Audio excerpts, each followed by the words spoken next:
இயேசு நம்மோடு.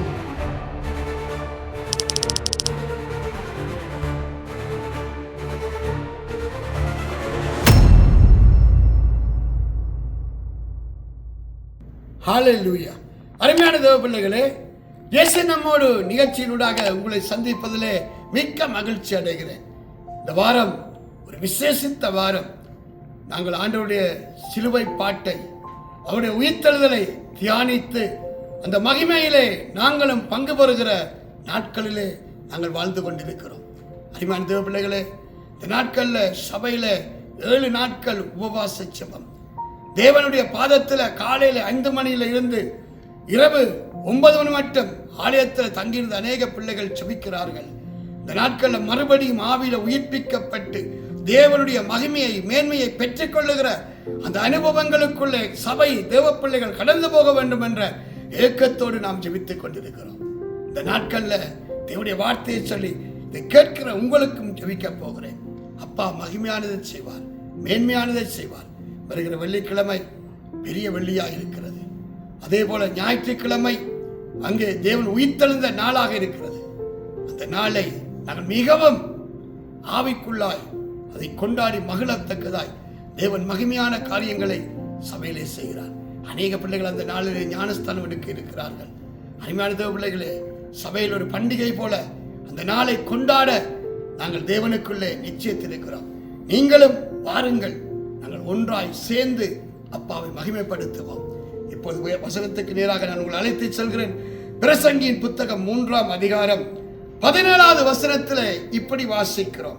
சகல எண்ணங்களையும் சகல செய்கைகளையும் நியாயம் தீர்க்கும் காலம் இனி இருக்கிறபடியினால் சன்மார்க்கனையும் துன்மார்க்கனையும் தேவன் நியாயம் தீர்ப்பார் என்று என் உள்ளத்திலே எண்ணினேன்.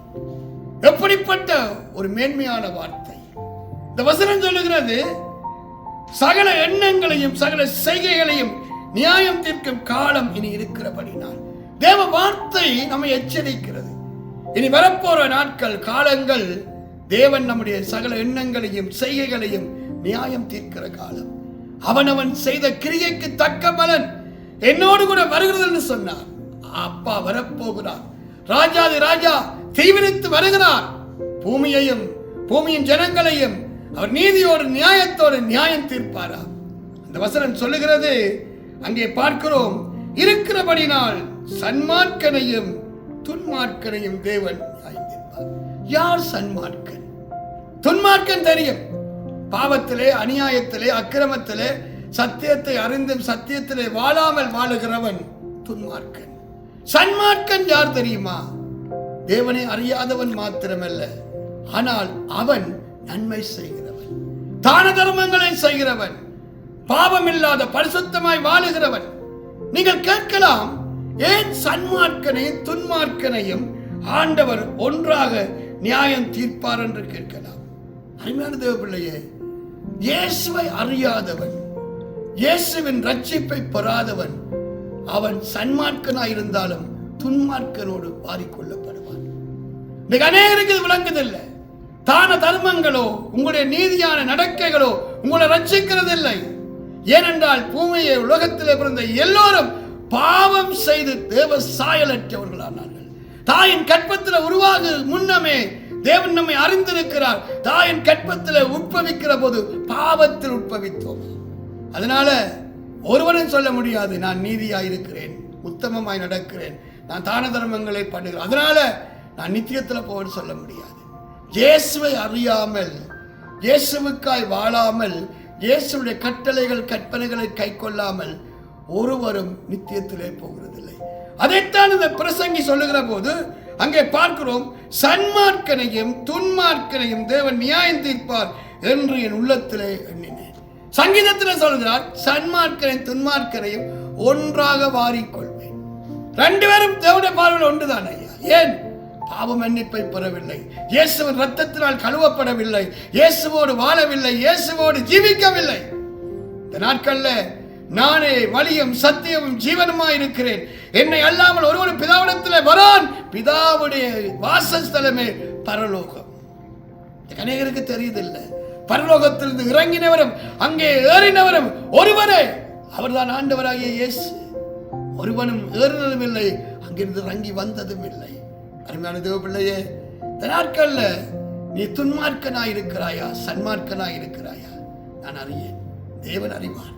இந்த நாள்ல இயேசு இல்லாம, இயேசுவுக்குன் வாழ்வை ஒப்பு கொடுக்காமல் வாழ்வாயானால் இந்த பெரிய வெள்ளி, அதாவது உயிர்த்தெழுந்த ஞாயிறு இந்த வாரத்திலே நாங்கள் கொண்டாட போகிறோம். ஏன் இயேசு பூமியில வந்து மரித்தார்? ஏன் சொன்னபடி உயிர்த்தெழுந்தார்?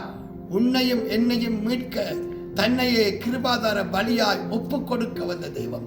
சொன்னபடி என் பாவத்துக்காக, என் சாபத்துக்காக தன்னை பலியாய் ஒப்பு கொடுத்து தன் ரத்தத்தினாலே நித்திய மீட்பை உண்டாக்கினார். சொன்னபடி 3ஆம் நாள் உயிர்த்தெழுந்து அவர் தேவனாய், எங்கள் தகப்பனாய், நல்ல ஆசாரியனாய் நமக்காக காத்திருக்கிறார். இந்த நாளில் சத்தியத்தை அறிவீர்கள், சத்தியம் உங்களை விடுதலை ஆக்கும். இயேசுவே சத்தியபரர். ஓடி வந்துடுங்க, ஓடி வந்துடுங்க. அருமையான தேவ பிள்ளைகளே, சபையை தேடி ஓடி வாருங்கள். நித்திய மகிமையிலே பிரவேசிக்க சபையே வாசலாக இருக்கிறது. இன்றைக்கு அநேகர் யூடியூப்பில், ஃபேஸ்புக்கில், இன்ஸ்டாகிராமில் மெசேஜை கேட்டு நாங்கள் இயேசுவோடு இருக்கிறோம் சொல்ல இல்லை. அது தேவனுடைய சரீரம் அல்ல. சபை என்பது 5 விதமான ஊழியங்களை உள்வாங்கியது. சபை என்பது கிறிஸ்துவின் சரீரம். சபைக்கு கிறிஸ்துவே தலையாயிருக்கிறார். ஆண்டவர் சொன்னார், நான் என் சபையை கட்டுவேன், பாதாளத்தின் வாசல்கள் அதை மேற்கொள்ளாது. ஒருவன் சபையில இருந்தால் தான் உன்னதமான மறைவில் இருக்கிறான், சர்வவல்லவருடைய நிழலில் தங்குகிறான். சபைக்கு போகாம வீடுகளில் ஆராதிக்கிறோம், நாங்கள் வீட்டில் ஜெபம் பண்ணுறோம் என்று பிசாசினால் வஞ்சிக்கப்பட்டு போய் வீடுகளில் இருக்கிற பிள்ளைகளை பார்த்து நான் சொல்லுகிறேன், உங்களுக்கு அருகாமையில் இருக்கிற சபைக்கு போயிடுங்க. ஒரு ஆவிக்குரிய தகப்பனை தெரிந்து கொள்ளுங்கள். ஆவிக்குரிய வாழ்க்கையில மேன்மையடையுங்கள். அப்பா சபையை மீட்டுக் கொள்ள வருகிறார். ஆண்டவர் யாரும் ஒரு தனிப்பட்ட நபரை கூப்பிட வரல. அவனவாளனாகிய இயேசு மனவாட்டியாகிய சபையை எடுத்துக்கொள்ள வருகிறார். அந்த சபையிலே நீ இல்லாமல் போவாயானால் கைவிடப்பட்டு போவாய். நீ பரிசுத்தமா இருக்கலாம், உண்மையா இருக்கலாம், ஜெபிக்கலாம். ஆனால் தேவன் சொல்லுவார், அக்கிரம செய்யக்காரனே, அக்கிரம செய்யக்காரியே, என்னை விட்டு அகன்று போ, நான் உன்னை அறியேன் என்று சொல்லுவார். எதை நீங்கள் விரும்புகிறீர்கள்? இந்த நாட்கள்ல தேவன் நம்மை நியாயம் தீர்க்கிற காலம். உணர்ந்து தேவ சமூகத்தில் வந்து கீழ்ப்படிந்து தாழ்மையாயிருந்து மகிமையில பிரவேசிக்க ஒப்புக் கொடுங்கள். கர்த்தர் மகிமையானது செய்வார். கர்த்தர் தாமே உங்களை ஆசீர்வதிப்பாராக. அருமையான தேவ பிள்ளைகளே, இப்போது நான் உங்களுக்காக ஜெபிக்கிறேன். ஆண்டவரை, இப்போது இந்த தேவ வார்த்தையை கேட்டு யாரெல்லாம் மனதிலே குத்தப்பட்டு மனம் திரும்பி தேவ பாதத்திலே தங்களை ஒப்பு கொடுத்து, ஆண்டவரே என்னை கழுவி சுத்திகரியும், ஆண்டவரே உடைய சரிதமாகிய சபையிலே என்னை அங்கமாய் இணைத்து கத்தாவே உடைய வருகை வரை நாம் நிலைத்திருந்து உமக்கென்று மிகுந்த கனியை கொடுக்கிற வாழ்வை தாரும் என்று சொல்லுகிறீர்களோ, உங்க வாழ்க்கையில இன்றைக்கு தேவ பிரசன்னம் வருகிறது, தேவ மகிமை இறங்கி வருகிறது. அருமையான தேவ பிள்ளையே, இந்த நாள்ல கரங்களை உயர்த்தி சொல்லு, ஆண்டவரே என்னை ஒரு விஷயம் மன்னியுங்கப்பா, ஆண்டவரே என் வழிகளை செவ்வாய்ப்படுத்த, மேன்மைகளை காண கிருபை செய்யும். கர்த்தாவே, இப்பொழுது இந்த பிள்ளைகளுக்காக மன்றாடுகிறேன், மேன்மைகளை காண செய்யுங்கப்பா. ஆவிக்குரிய கண்கள் திறக்கப்படட்டும். இந்த நாட்களில் மறுபடியும் உயிர்ப்பிக்கப்படத்தக்கதாய், ஜனிப்பிக்கப்படத்தக்கதாய் அனுக்கிரகம் செய்வீர்கள். இயேசு கிறிஸ்துவின் நாமத்தில் ஜெபிக்கிறோம் எங்கள் ஜீவனில் நல்ல பிதாவே, ஆமென். அருமையான தேவ பிள்ளைகளே, வருகிற வெள்ளிக்கிழமை காலை 10 மணிக்கு பெரிய வெள்ளி ஆராதனை நம்ம சபையில் இருக்கிறது. அதே போல ஆங்கில ஆராதனை 3 மணிக்கு இருக்கிறது. நீங்கள் இந்த ஆராதனைகள் கலந்து கொள்ளுங்கள், பிள்ளைகளை அழைத்து வாருங்கள், கர்த்தர் மகிமையானதை செய்வார். அதே போல வருகிற ஞாயிற்றுக்கிழமை உயிர்த்தெழுந்த ஞாயிறு, ஆண்டவர் மரித்து உயிர்த்தெழுந்தார், சொன்னபடி 3ஆம் நாள் உயிர்த்தெழுந்தார். அந்த ஆராதனை கலந்து கொள்ளுங்கள், புதியவர்கள் அழைத்து வாருங்கள், அப்பா மகிமையானதை செய்வார். அதே போல 3 மணிக்கு ஆங்கில ஆராதனை இருக்கிறது. இங்கிலீஷ் பேசுகிறவர்களை, ஆங்கிலர்களை அழைத்து வாருங்கள், அவர்களையும் தேவன் தொட்டு சுகமாக்குவார். அதே போல மாலையில 5:30 மணிக்கு மறுபடியும் தமிழ் ஆராதனை இருக்கிறது.